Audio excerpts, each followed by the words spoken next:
Mesdames, Messieurs, merci à vous d'avoir choisi Canal Télévision pour vous informer. Après quelques semaines d'interruption dues à la campagne électorale et à l'organisation de scrutins nationaux, le gouvernement de la République s'est réuni ce vendredi 29 décembre 2023 en Conseil de ministres sous la présidence du chef de l'État, Félix-Antoine Tshisekedi. C'est par une acclamation frénétique de membres du gouvernement que le président de la République a été accueilli dans la salle légère du Conseil.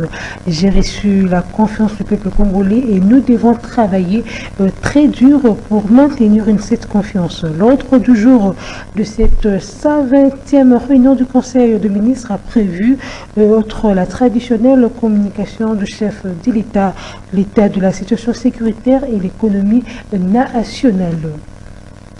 Les résultats partiels de l'élection présidentielle rendus publics par la CENI, où les chefs de l'État et en tête suscitent de réactions. Pour le secrétaire général adjoint de la REP, maître Kamiri Chakalele Malubo, l'Union sacrée s'est très bien battue. Le candidat numéro 20 était dans tous les fronts. Suivez-le au micro de Lola Kinyama.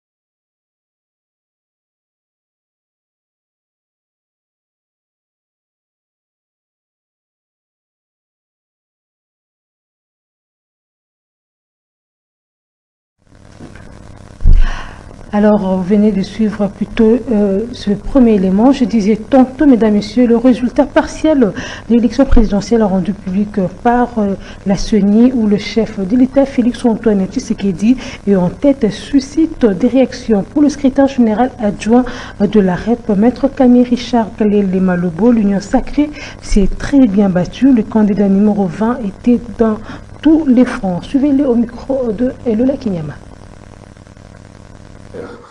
Notre famille politique, l'Union sacrée, s'est battue pendant un mois pratiquement. Tous les candidats, à quelque niveau que ce soit, d'abord lui-même le numéro 1, candidat président de la République numéro 20, donc notre champion, le président Félix-Antoine Tshisekedi Tshilombo, était sur le terrain tous les jours pour battre campagne. Vous prenez les membres du présidium de l'Union sacrée, en commençant par le président Jean-Pierre Bemba, et le président Bosso, le président Bahati, le président Kamere, le premier ministre Samalou Konde, le secrétaire général de l'UDPS Kabouya, et tous étaient sur le terrain. Vous prenez, nous tous ici, tous les candidats députés nationaux, provinciaux, les municipaux, nous tous, nous étions sur le terrain pendant pratiquement un mois pour travailler, sans compter les temps mis avant la période proprement dite de la campagne. Donc on a travaillé depuis 2 mois, peut-être même depuis des années, pour mériter cette réélection. Donc, de notre point de vue, tout se déroule normalement. Les petits soucis ne manquent pas dans l'organisation d'une élection. Et c'est là dans le monde entier. C'est pas seulement en République démocratique du Congo qu'on peut se faire des soucis, qu'on peut en faire un drame. Ça existe partout. Sachez également que certains candidats à la présidentielle ont déjà reconnu la victoire de Félix-Antoine Tshisekedi et l'en ont félicité à la suite de tendances de résultats publiés par la Commission électorale nationale indépendante CENI. Parmi eux, Tony Cassius Bolamba, qui, dans une déclaration intitulée « Reconnaissance de la réélection du candidat Félix-Antoine Tshisekedi Tshilombo au scrutin présidentiel du 20 décembre 2023, a sur son compte X félicité le candidat numéro 20 de De son côté, Constant Moutamba d'indiquer toujours sur son compte X qui, avec plus de 10 millions de voix issues des résultats partiels, nous ne pourrons plus rattraper notre challenger Tshisekedi. Et pour sa part, le candidat Noël Tchani, qui s'était désisté en faveur de Félix-Antoine Tshisekedi, a déclaré que les résultats fournis par la CENI reflètent la vérité des urnes.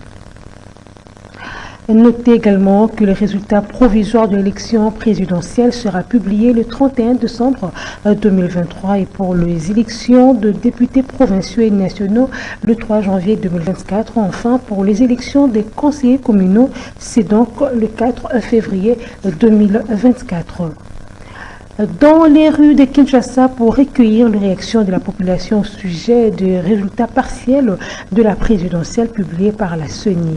Leurs propos ont été recueillis par Héritier et Tubilando. Suivant. Comment les Kinois ont reçu le résultat partiel publié par la Commission électorale nationale indépendante, plaçant les candidats numéro 20 largement en tête? Ce qui concerne les élections ça s'est déroulé. Les gens ou la population congolaise a voté pour Félix Tshisekedi. Là, on ne peut pas dire contraire parce que la CENI a publié ce qui est la volonté du peuple. La volonté du peuple, c'était de voir Félix Tshisekedi être réélu président de la République. Là, on ne peut pas appliquer parce que c'est ce qu'on a constaté. Moi, j'étais un des observateurs. J'ai suivi la pas mal de centres. J'ai vu ici à Kinshasa comment les gens ont voté pour Félix Tshisekedi. Là, je ne peux pas dire contraire. Que les meilleurs gagnent, c'est tout. Le Congo nous a trouvés ici, c'est notre pays, on continuera à rester et garder tous les acquis. Pas quelque chose de retourner vers les années derrière. Pour la élection, il y a des gens qui poto votaki mokonzi ya mboka massivement mokonzi na biso tozwa vote biso nyonso Kinshasa mobimba libanda ya mboka tovote président numéro 20. Bon, réaction mpona ngai seni nde aza maître ye moto asalisi élection ye nde ayebi oyo aganye lokola président déjà tomoni ki apriye ça va mais nakoba na seni ngai personnellement naza mwa déci kosala élection mwa ya ba 2 jours boye Fatih Beto, bon président. Tout c'était, Yomoko Kaka et Yebe. Ça va. Merci. Fatih Beto.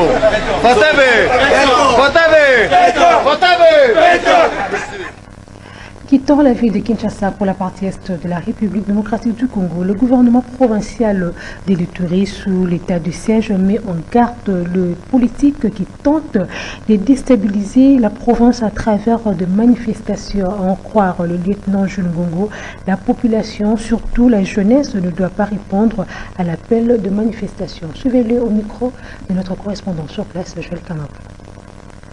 C'est de la folie pure et simple. Vous avez reconnu que tout était bien passé, étant donné que les forces armées de la République démocratique du Congo, sous le commandement du lieutenant-général Luboya Nkasha Majoni, ici en Ituri, nous avons mené un travail remarquable dans la sécurisation de personnes et de leurs biens, et aussi pour stabiliser la province de l'Ituri. Alors aujourd'hui, nous ne pouvons pas accepter à aucun cas, qui que vous soyez, arriver avec des velléités déstabiliser notre province, en sensibilisant la population à se soulever contre une décision d'une organisation légalement établie. Faire le contraire, vous allez se heurter contre les forces de défense et de sécurité.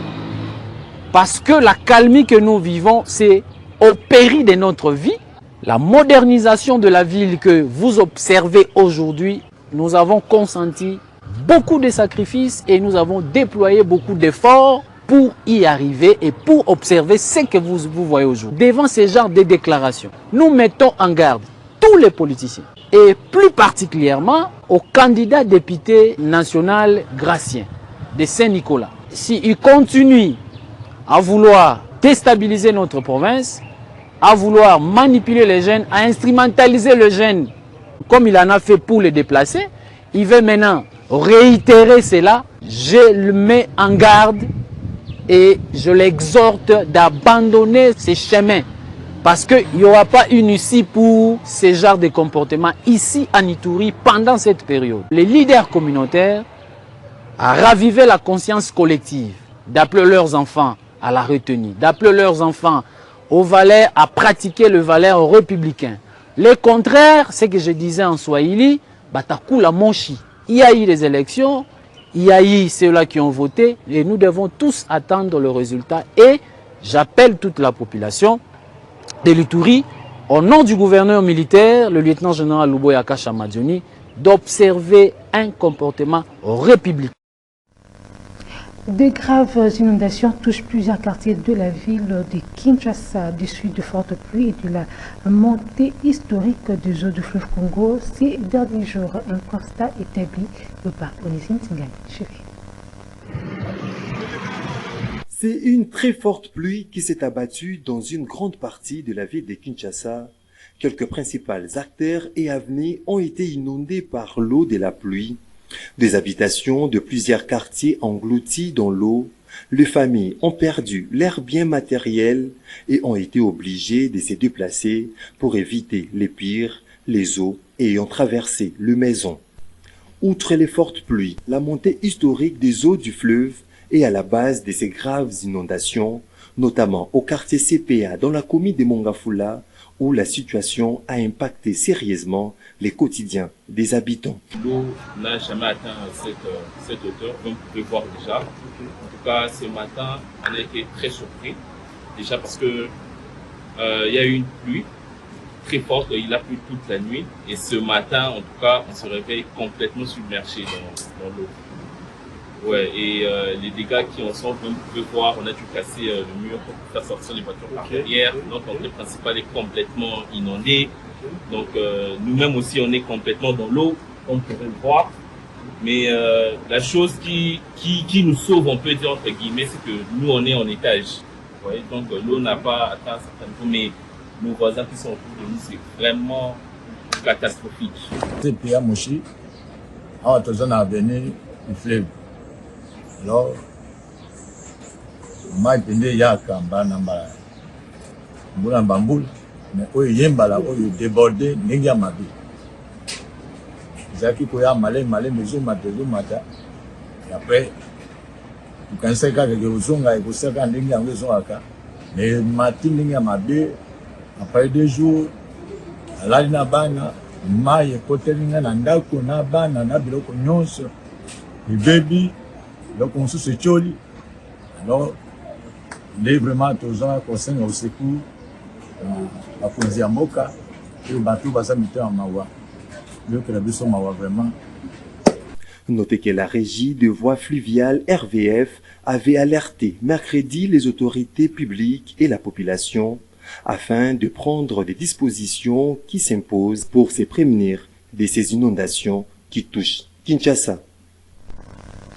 La situation des inondations et autres glissements de terre qui frappent quelques villes du pays a été au centre de la 5e réunion restreinte du gouvernement présidée par le Premier ministre. On croit le porte-parole du gouvernement. De ministres concernés par cette question sont instruits de prendre des dispositions qui s'imposent afin d'assister notamment de familles affectées par ces catastrophes naturelles. Suivez Patrick Mouyaya. Le Premier ministre et chef du gouvernement a présidé ce jeudi 28 décembre 2023 la 5e réunion restreinte du gouvernement à la salle de réunion du bureau du Premier ministre à la primature.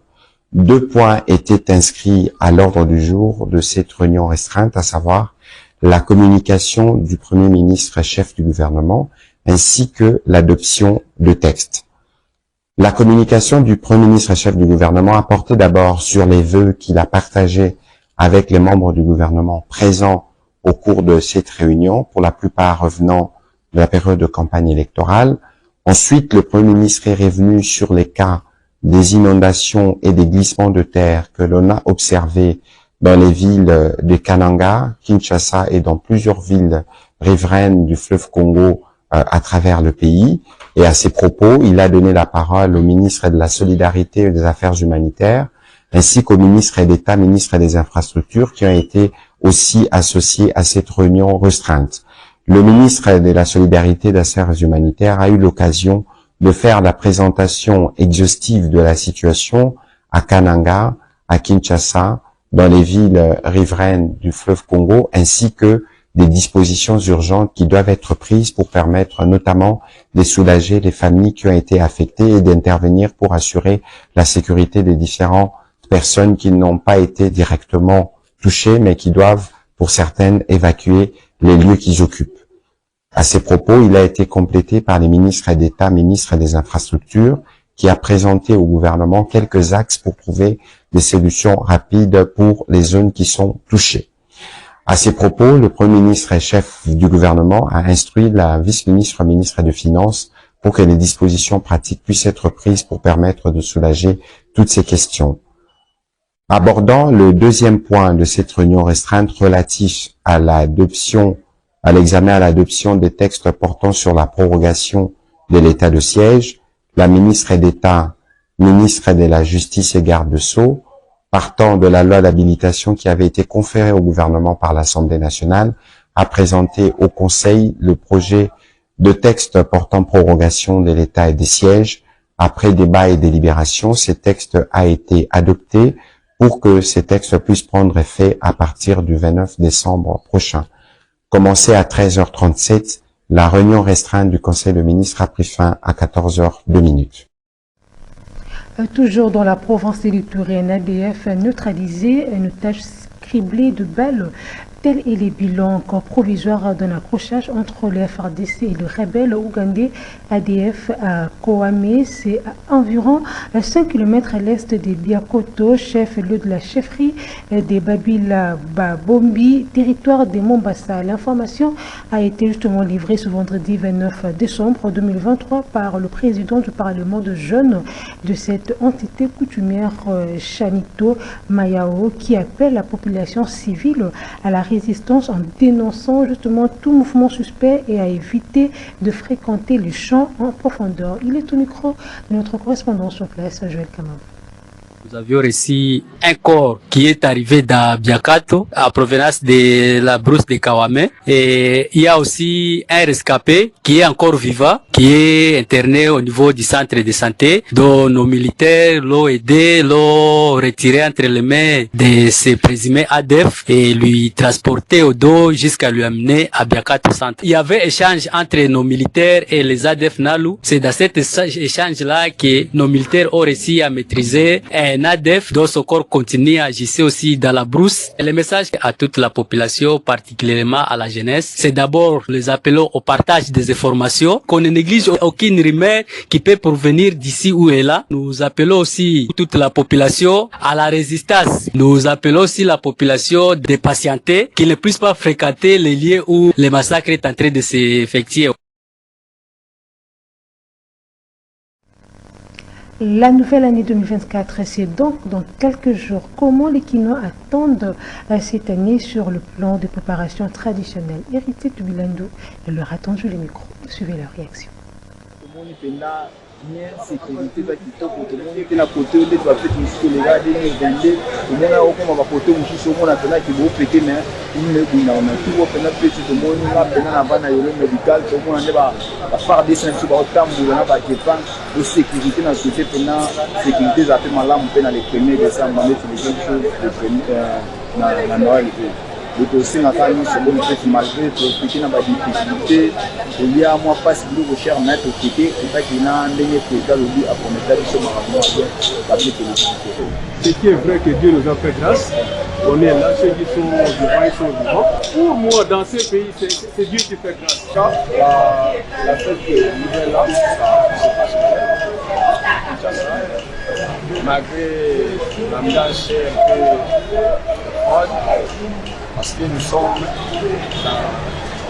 dans la période électorale et ça considère sinon, ça se déroule dans le calme avec un esprit déterminé. Nous avons quand même eu passé. Vous savez un peu la situation que nous sommes en train de traverser actuellement. L'exagération un peu des prix des denrées alimentaires dans les marchés.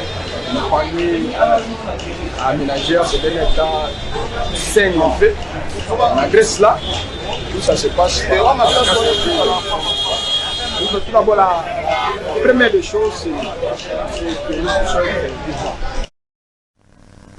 Et pour terminer, la machine à écrire est encore utilisée en République démocratique du Congo malgré la présence très répandue des ordinateurs. Elle semble aujourd'hui tenir encore sa place dans l'administration pour certains documents légaux. C'est les cas de jugements rendus dans les tribunaux et tant d'autres qui continuent d'être faits par la dactylographie et manuelle. Regardez.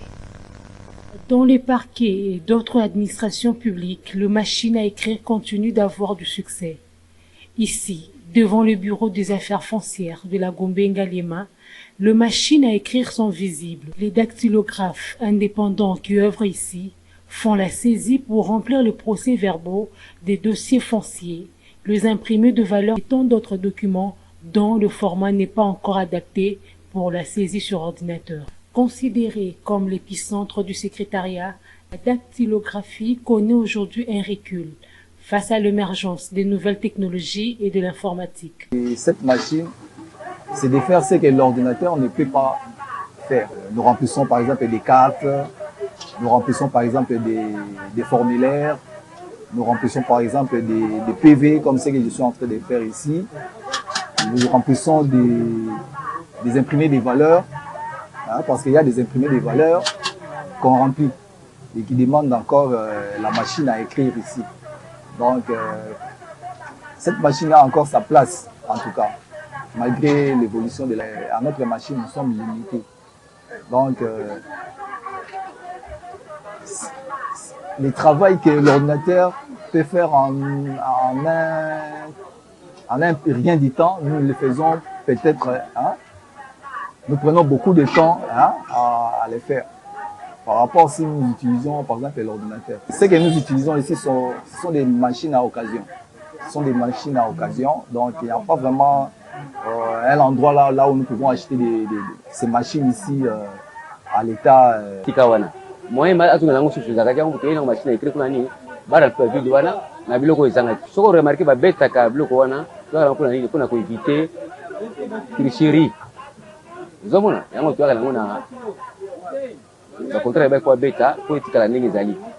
So que l'ordinateur c'est facile muto azwa yango pe atika eloko na yo. Jadis présente dans tous les bureaux, les machines à écrire sont en perte de vitesse face à la nouvelle technologie. Malgré tout, elles ont encore de beaux jours en République démocratique du Congo.